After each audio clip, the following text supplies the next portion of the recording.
kita semua yang telah menyempatkan diri untuk hadir di tempat ini. Di sini sudah ada Bapak Joseph Maria Mutiares Haima selaku dosen pengampu mata kuliah, dan teman-teman saya Septriana Dewi Kasana, saya Pridita Sangharini Seran, saya Christian Mak, saya Ronya Malaysi, saya Jemrin Sibiana Alamu, dan saya Ria Kuseu. Bersama saya Marlina Parade yang akan memandu jalannya diskusi kita pada malam ini. Nah, dalam diskusi kita pada malam hari ini, kita akan membahas terkait hubungan penelitian dan juga proposal. Saya sendiri sangat antusias untuk membahas topik ini. Topik ini sangat penting mengingat kita sudah semester 5 yang akan menghadapi yang namanya ujian proposal dan penelitian. Sehingga dengan adanya diskusi kita, supaya kita berdiskusi lebih dalam.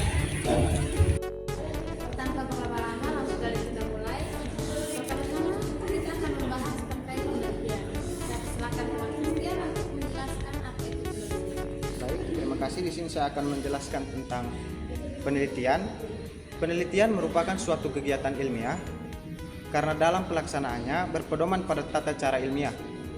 Oleh karena itu, agar suatu kegiatan dikatakan ilmiah, maka harus memenuhi unsur-unsur berikut. Yang pertama, terhindar dari pengaruh-pengaruh yang membawa pemikiran subjektif. Yang kedua, data yang diperoleh merupakan fakta yang ada di lokasi penelitian dan bukannya perkiraan atau dibuatnya sendiri. Yang ketiga, jujur. Tidak memutarbalikkan suatu fakta, melihat segala sesuatu yang ada secara faktual tanpa menutupi apa yang ada. Yang keempat, berpijak dari segi objektivitas. Tidak mencari yang baik dengan meninggalkan hal-hal yang kurang baik namun relevan. Yang kelima, pelaksanaannya berpedoman pada langkah-langkah tertentu secara sistematis dan analisis. Dan yang terakhir, pengolahan data dan analisis berdasarkan pada fakta-fakta yang terkumpul dan tidak mencari data lain selain yang terkumpul. Sekian. Jenis penelitian hukum, teman Royal silahkan. Yang pertama, penelitian hukum normatif adalah penelitian hukum yang dilakukan dengan cara meneliti bahan pustaka atau data sekunder belaka.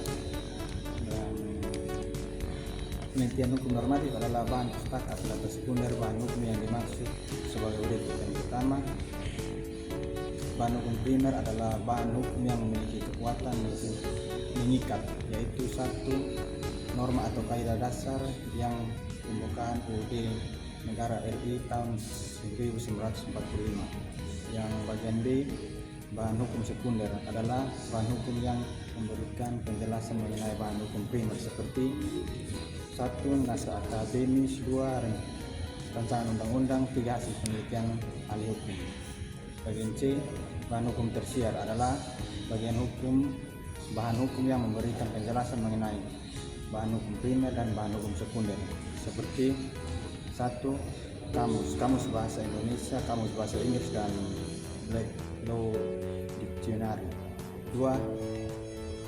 Penelitian hukum empiris adalah penelitian hukum yang dilakukan dengan cara meneliti data primer. Kajian penelitian hukum empiris meliputi 1. Efektivitas hukum, 2. Kepatuhan hukum terhadap hukum. Kita telah mendengar penjelasan terkait apa itu penelitian, jenis-jenis penelitian. Nah, kira-kira apa sih hubungan penelitian dengan ilmu hukum itu sendiri? Kenapa perlu dan dibutuhkan penelitian itu dalam ilmu hukum? Saya berikan waktu dan kesempatan kepada teman Sangri untuk menjelaskan. Oke, baik. Penelitian hukum memiliki hubungan yang sangat erat dengan ilmu hukum. Kenapa? Karena penelitian hukum merupakan kegiatan ilmiah yang sangat penting untuk mengembangkan ilmu hukum itu sendiri. Penelitian hukum juga merupakan faktor utama dalam memecahkan masalah hukum yang sedang terjadi. Karakteristik ilmu hukum mengaruhi penelitian hukum, misalnya penelitian sosial tentang hukum yang melihat hukum sebagai gejala sosial.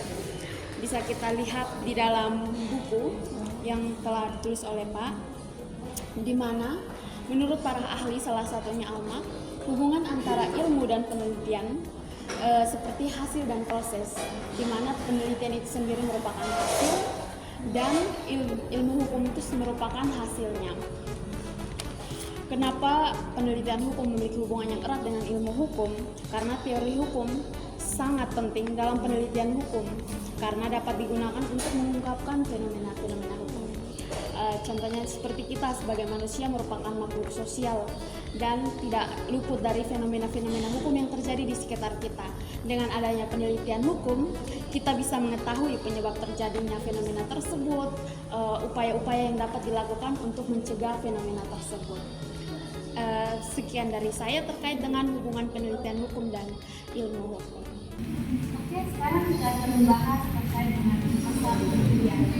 Penelitian bisa dijelaskan kepada kita semua apa itu pasal penelitian. Sebelum kita lanjut membahas apa itu proposal penelitian, pertama-tama kita terlebih dahulu membahas tentang apa itu proposal. Proposal adalah rencana yang dituangkan dalam rancangan kerja atau diartikan sebagai awal kerja untuk mengadakan penelitian ilmiah yang nantinya akan menjadi dasar untuk penulisan karya ilmiah.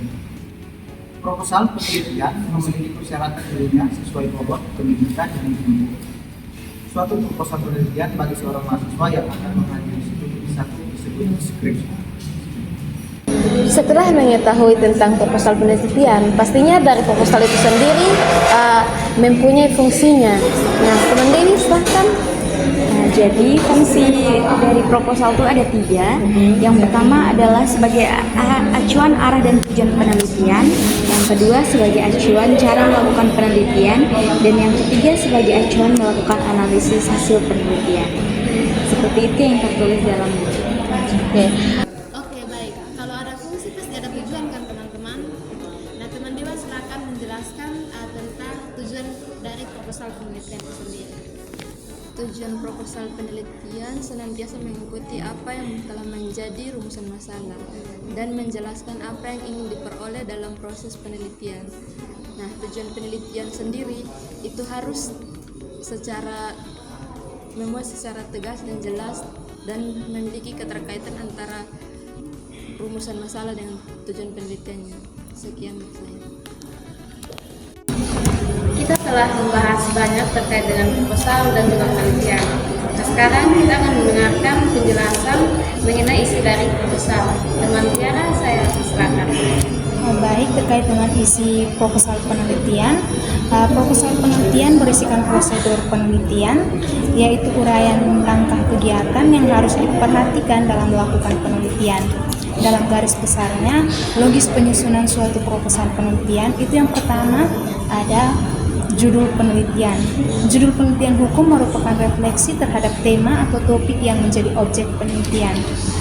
Jika menginginkan judul yang jelas dan tidak membingungkan para pembaca, maka harus diperhatikan. Yang pertama, cara penulisan judul diusahakan dengan bahasa yang singkat, padat, mudah dimengerti.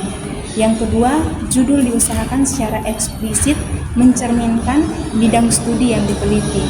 Yang ketiga, mencerminkan problem atau masalah dari penelitian. Yang keempat, dapat menggunakan anak judul sebagai bentuk spesifik penelitian. Yang kedua adalah latar belakang. Latar belakang masalah haruslah berisi uraian apa yang menjadi pokok permasalahan yang diangkat sehingga permasalahan tersebut penting untuk diteliti. Latar belakang dalam proposal penelitian harus memuat fakta-fakta sehingga tidak bisa mendasari pada suatu imajinasi atau gagasan saja. Fakta-fakta yang dimaksud adalah fakta empiris dan fakta normatif. Yang ketiga ada rumusan masalah. Rumusan masalah dapat ditulis dalam kalimat pertanyaan maupun kalimat pernyataan. Yang keempat ada tujuan dan manfaat atau kegunaan penelitian. Yang pertama itu tujuan penelitian. Tujuan penelitian senantiasa mengikuti apa yang telah menjadi rumusan masalah, menjelaskan apa yang ingin diperoleh dalam proses penelitian. Yang kedua ada manfaat atau kegunaan penelitian. Kalau penelitian berhasil dilakukan, manfaat hasil penelitian akan meliputi yang pertama secara teoritis atau keilmuan, yaitu memberikan sumbangsi pada perkembangan bidang keilmuan hukum yang diminati oleh peneliti. Yang kedua, secara praktis, yaitu memberikan sumbangsi bagi masyarakat dan pemerintah sehubung dengan penyelesaian persoalan hukum yang dihadapi masyarakat. Yang kelima ada tinjauan pustaka. Tinjauan pustaka berisi teori, uraian teori, sehingga tinjauan pustaka sering juga disebut sebagai kajian teori yang menjadi pisau analisis terhadap pemecahan masalah hukum yang diteliti. Yang keenam ada hipotesis. Penggunaan hipotesis adalah penelitian didasarkan pada permasalahan dan tujuan penelitian. Arti hipotesis bukan menjadi keharusan dalam penelitian. Yang berikut ada aspek-aspek penelitian. Fungsi aspek-aspek penelitian sama dengan hipotesis, yaitu memberikan arah dari penelitian. Lebih khusus lagi, aspek-aspek penelitian akan dapat menjadi pedoman dalam menentukan teknik penelitian, cara pengambilan data, dan teknik menganalisis data sampai pada perumusan kesimpulan. Yang kedelapan itu ada kerangka berpikir, dan yang kesembilan ada metode penelitian. Metode penelitian hukum yaitu metode penelitian hukum normatif atau penelitian hukum empiris. Dan yang ke-10 yaitu jadwal penelitian. Sekian. Baik, terima kasih kepada teman-teman yang telah memberikan penjelasan yang sangat baik. Selanjutnya saya memberikan kesempatan kepada Bapak untuk memberikan penjelasan terkait hubungan penelitian dan proposal. Oke, baik. Tadi saya telah mendengarkan, menyimak begitu banyak hal yang sudah diperbincangkan oleh mahasiswa mengenai bagaimana metode penelitian ini, penelitian hukum yang punya manfaat penting ketika setiap mahasiswa nanti akan masuk pada tahap di mana mulai menyusun perancangan penelitian atau disebut juga dengan proposal. Nah, untuk bisa sampai dengan nantinya saudara menyusun proposal atau rencana penelitian, tentu ada sejumlah hal yang harus diperhatikan tadi. Tadi saya menyimak misalnya ya bagaimana harus mengetahui tentang jenis penelitian hukum, bahwa di dalam ilmu hukum ada dua jenis penelitian ilmu hukum. Ada yang kita namakan dengan penelitian hukum normatif, dan yang kedua penelitian hukum empiris. Lalu dari masing-masing penelitian itu pun ya itu mempunyai metodenya masing-masing. Secara umum kalau penelitian hukum normatif, tentu bahan-bahan hukum itu yang paling penting. Ada 3 bahan hukum. Ada yang kita kenal dengan bahan hukum primer, bahan hukum sekunder, dan bahan hukum tersier. Nah, bahan-bahan hukum tadi itu yang sering dikatakan sebagai data sekunder. Beda dengan kalau penelitian hukum empiris, di mana data yang penting itu ada 2. Satu data primer, data ini diperoleh ketika seorang peneliti pergi dan berjumpa dengan yang namanya narasumber atau disebut dengan responden. Selain itu juga ya bagaimana peneliti itu mendapatkan berbagai data yang dia butuhkan, baik itu berupa dokumentasi ya, kemudian data-data dari ya lokasi penelitian, ada juga buku-buku, literatur dan lain sebagainya. Kemudian pada penelitian hukum empiris juga ya data yang diperoleh biasanya lewat wawancara dan observasi. Nah, ini secara umum mengenai penelitian baik empiris maupun normatif. Lalu yang berikut ya yang saya mau tambahkan dari pengalaman ya, setiap dosen membimbing mahasiswa itu ada hal-hal yang diperhatikan ketika seorang mahasiswa itu mengajukan atau menyampaikan yang namanya proposal tadi ya, perancangan penelitian.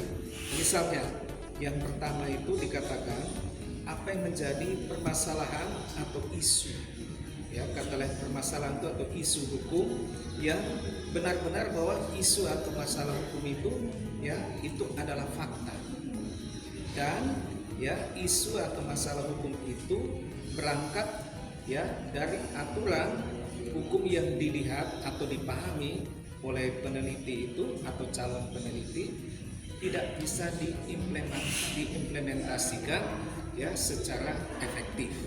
Nah, ini ada problem hukum di situ. Selain itu, ya kita juga melihat apakah mahasiswa itu memiliki ya alasan yang cukup dalam mendukung pernyataan-pernyataan yang kita baca itu di dalam proposal tadi. Argumentasinya itu ya, ini penting. Selain daripada aturannya harus ada aturan hukum, problemnya atau masalah hukum juga argumentasi. Apa yang memotivasi dia, ya, apa yang melatar belakangi daripada seorang mahasiswa itu mau meneliti tentang judul yang dia angkat tadi. Dan apakah data-data yang didapatkan itu ya itu bisa didapatkan nantinya atau jangan sampai sebaliknya saudara mengalami kesulitan. Ini gambaran umum bagaimana bagi seorang mahasiswa itu ketika dia memulai dengan menyusun proposal.